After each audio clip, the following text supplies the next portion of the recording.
Thank you.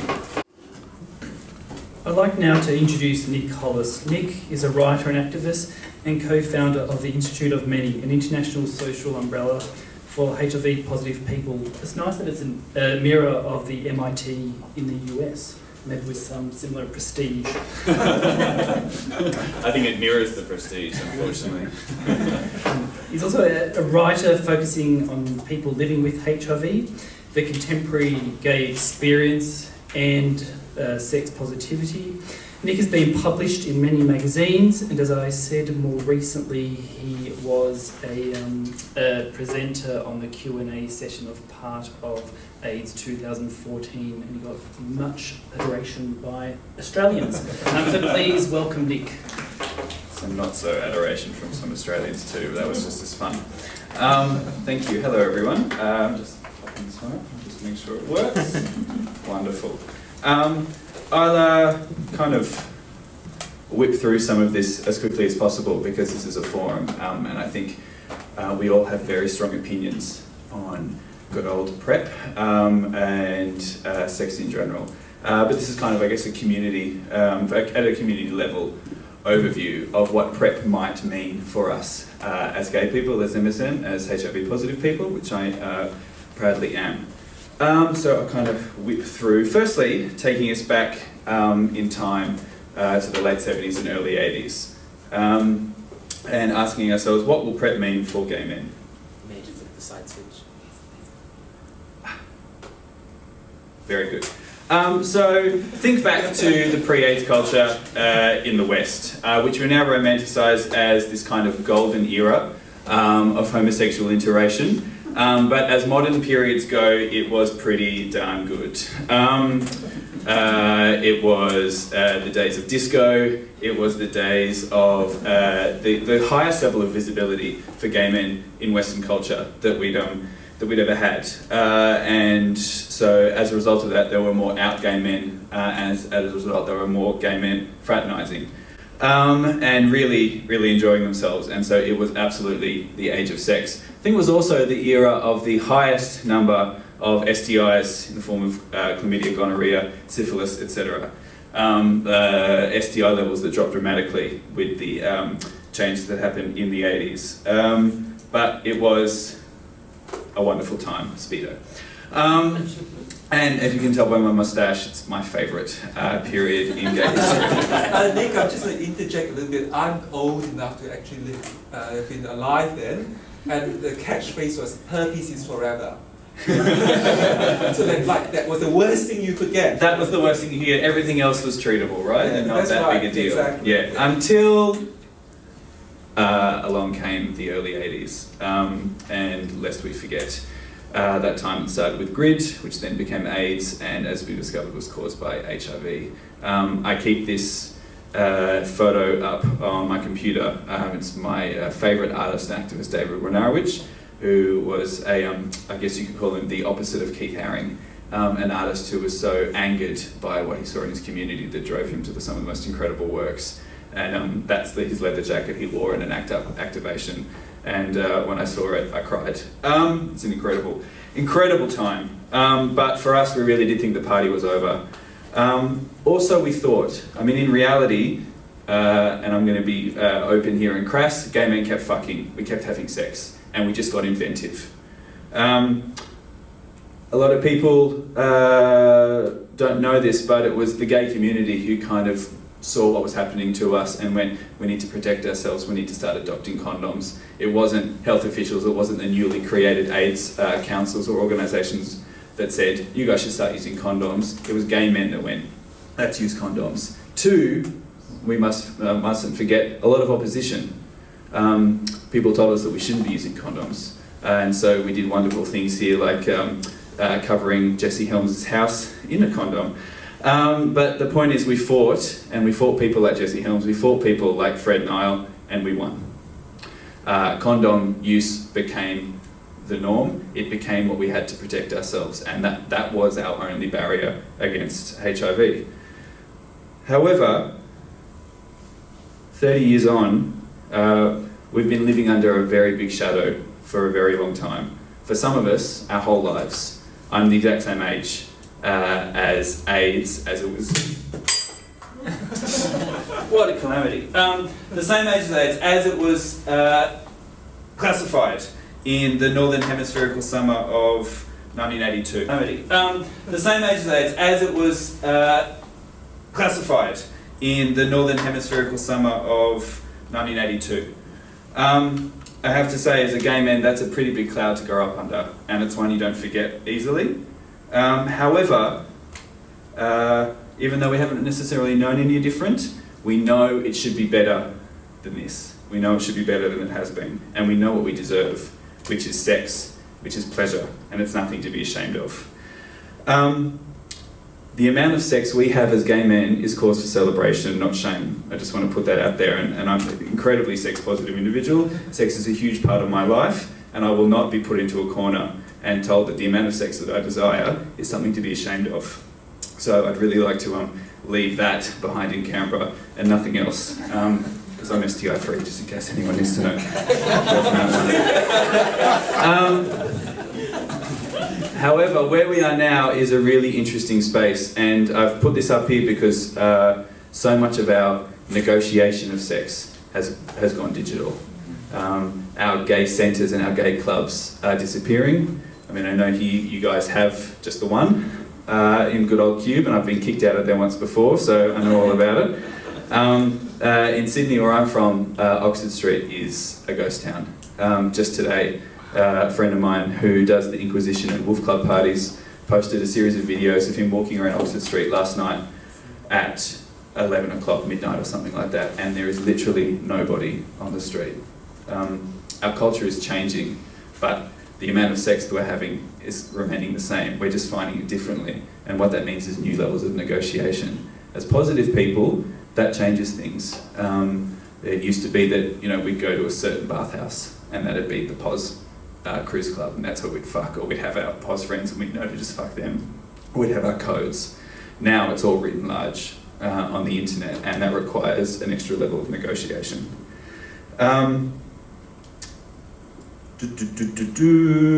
But PrEP is a really fantastic tool in our journey back to shame-free sex. Just like condoms, just like treatment as prevention for positive men.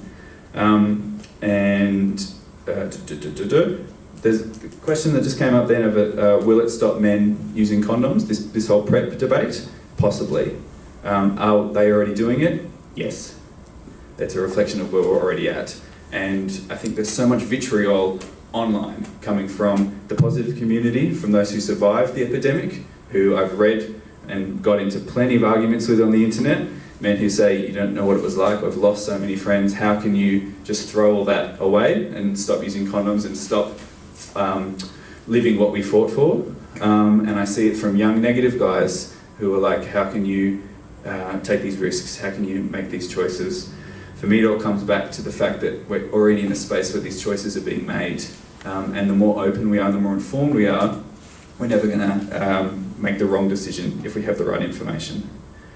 What does this mean for HIV positive men, which I am? I've put that up because I searched for the opposites attract study, and that was the first thing that came up, and I thought that's a much better representation of gay life.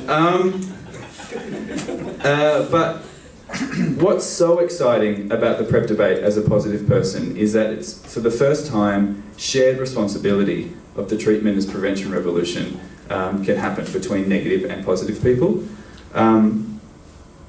In the era of condoms as the only form of staying safe, as the only form of prevention, it was back to that time of shared responsibility. If you didn't want to get HIV, you used a condom. If you didn't want to pass on HIV, you used a condom, if you weren't zero-sorting.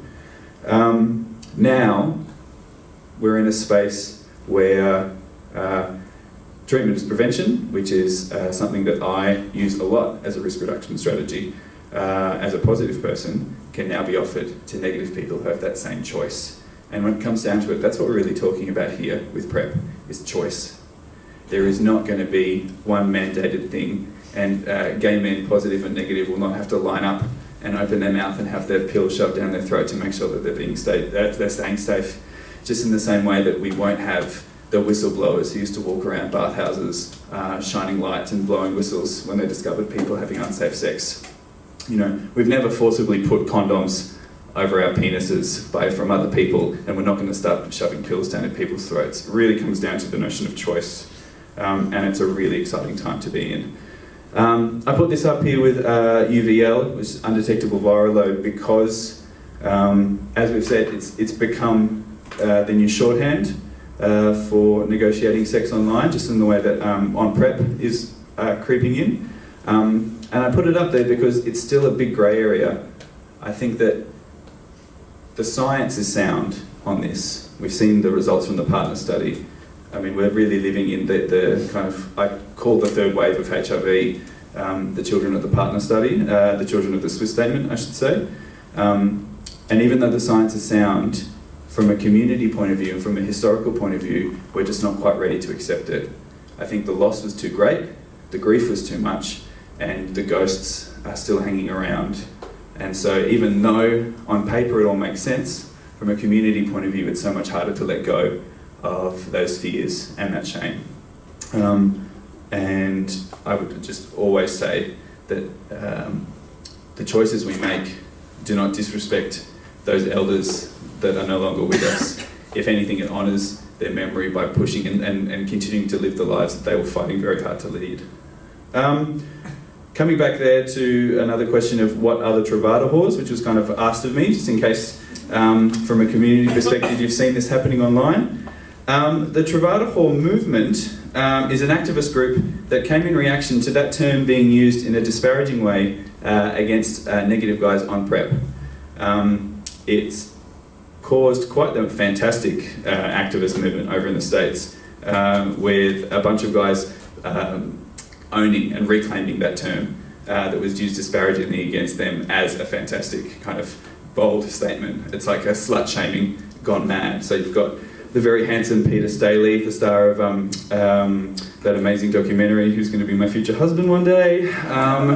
You've got this lovely gentleman here who's a very out and proud Truvada whore. I don't necessarily want to marry him, but he can come around whenever he likes. You've got noted Tumblr porn star, Deaf and Dumb, rocking out his Truvada whore t-shirt, bottom nude. And here you have dozens of people. It's a movement that's really gaining traction, and you're going to see it more and more online. And I kind of bring it up because, as I said before, it's where the debate's happening. There's some really great, fantastic Facebook groups that I'll show you the name of at the end here. Truvada Whore is one of them, and PrEP Facts is another one. If you're curious at all about the facts and the lived reality of being on PrEP, those spaces, which are really full of Americans chatting amongst themselves, it's a really great place to eavesdrop in on. I'm using it as research because as we start to move from the trials that are happening at the moment into finding a way to let PrEP enter the community, we're going to have that same opposition, that same fear. So seeing how these guys fight it has been really fascinating. Unfortunately though for us, it's not just community members who have concerns about PrEP, it's also quite senior people in the sector. In the United States, the head of the AIDS Healthcare Foundation, Michael Weinstein, has kind of become the Anita Bryant of PrEP in his very public opposition of it, and what that's resulted in is a very public opposition to him. Unfortunately, people have very strong opinions about PrEP, and most of it is based around this idea of the floodgate, that as soon as you give gay men permission to fuck as they want to do, as much as they want to do, it's going to result in the death of us all, in the end of us all. That we will just fuck without abandon until we're dead, basically, until our life essence flows out of us into someone else and we're gone forever. I don't know if this fear was around in the Golden Age, in the late 70s, in the time of gay liberation, the Mattachine Society, in ancient Greece. I don't know if we had this projected fear of gay sexuality. I don't know if it's just symptomatic of now and this is the kind of post-AIDS time. But my plea to the community is to not descend into that dichotomy of the good gay and bad gay argument. illustrated here by one of the best gays in the world, Sharon Needles, and one of the worst gays in the world, Fifi O'Hara. I'm going to open this up really as a provocation for discussion, because the line in the sand gets drawn so often, and you really feel it with PrEP, because you can either be a good gay, who is monogamish, to borrow Dan Savage's term, at best, or you can be a bad gay, who is at the very worst, according to the community, you know, with a needle hanging out of your arm in a sling on a Friday night. And those are our kind of extremes. Unfortunately, the community is a lot more diverse than that, and we're on a spectrum. We move between the two so much. And my main provocation really here is to always keep in mind that when we're talking about PrEP, because we're going to have opinions about it because it affects us, is to speak your truth and your truth alone. Be brave enough to speak in the first person. And I want to come back to this because I bite my tongue at the internet all the time, and I see these debates waging, are gay men who weigh in and say, well, I'm just concerned that men, other gay men, won't be able to help themselves and they'll abandon condoms. Or I guess I'm worried about, adherence, and like what happens if you don't take the meds properly. It's like, well, what happens if you don't take any medication properly? That's what medication is. You know, if you don't take any kind of pill every day properly, it's not going to work. Don't slut shame anyone. If someone wants to be out and proud and open about their sexuality, good on them. It doesn't hurt you, it won't affect you. Doesn't matter if they live their life, arse in the air, face down, 24 hours a day, 7 days a week. That really isn't going to affect you and your DVR. And also, conversely, don't get bullied into a form of sex that you're not comfortable with, and that is so, so crucial, because we see the way we interact with each other online, and it becomes a space for pressure that's unlike what you would negotiate in a bar. It's really easy just to walk away from the guy in the bar who's kind of not your thing, to not accept the free drink from him, to not keep talking to him. But online we kind of have this back and forth interaction, and all of a sudden you're finding yourself in a situation you're not maybe completely comfortable with. And that works both ways. I think that's really important to remember, that you're the one who sets the parameters for your safety. And if you're informed, and if you know about PrEP, you know about condomless sex, you know about undetectable viral loads, and you know what that actually means. Not that it's just a get out of jail free card for you to get loaded up on the weekend, or for you to load someone up on the weekend based on your HIV status. But you know about testing windows, you know about STIs, you know about all that sort of stuff. Knowledge is sexy. Bragging about knowledge is not so sexy, so I'm going to leave it there. But yeah, that's really the provocation for today. Oh, those are the Facebook groups there, PrEP Facts and Travada Hall. They're the two ones, and you can apply to join. They'll sign you up right away. The guy's in really fantastic, Steve, who's Pup Bones. You might have seen that he's kind of the face of the Travada Hall movement. He's the one that came up with it, runs that group, and Damon runs PrEP Facts, and it's really great. And for any positive people in the room, you're of course completely welcome to join TIM, the Institute of Many, which is the group that I've co-founded, and we have a private Facebook group too, but you can talk to me about that. Thanks.